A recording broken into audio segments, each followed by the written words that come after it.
Pala guys, ang mas madali ang way ng pagbalot ng tea. Yan siya oh.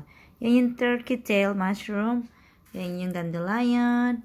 Ito yung Korean herb. Yan yung ampalaya leaves. And ito yung thyme, oregano, and what else is this? Mint. Ito guys. Yan, mix siya.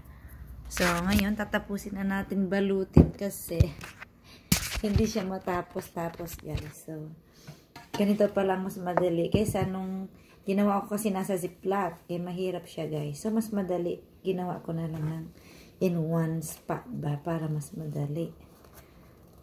So, nakabalot naman ako ng 25 bags the other day. So, ngayon, tatapusin na natin lahat, guys.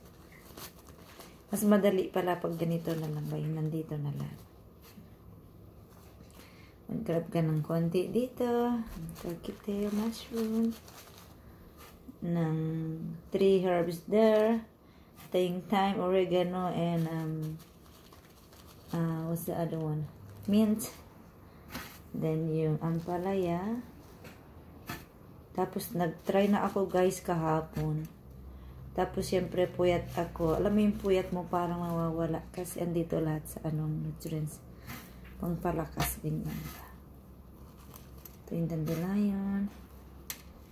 And then, ang kagandahan, andito, nahulog dito. Kasi iba yung diskarte ko ng isang araw. So, of course, hilahin mong ganyan ulit. Tintali mo na naman siya, guys.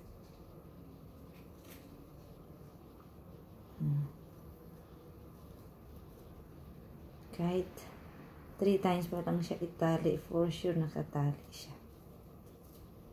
Ayan na, tibag na siya. Maggawa tayo ng maybe hanggang 3, guys.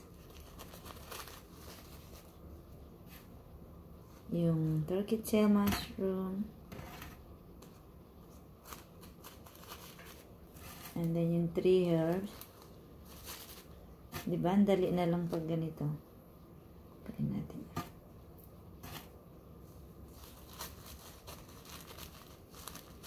And then, yung palaya. And then, yung herbs, Korean herbs sa bundok. Then, yung dandelion. Diba? Tapos, hilahin mo, of course, yung tali para takip ano niya. And then, talian mo. Yan. 3 times, of course. Pangalawa na yan. And 3. Yan. Tapos. Diba? Ganun lang, guys. So, it's so easy and I'm gonna finish this, guys. So, pakita ko picture ko may pagtapos na ako, guys. And i-update ko kayo. Okay? Thank you and have a blessed Wednesday, everyone.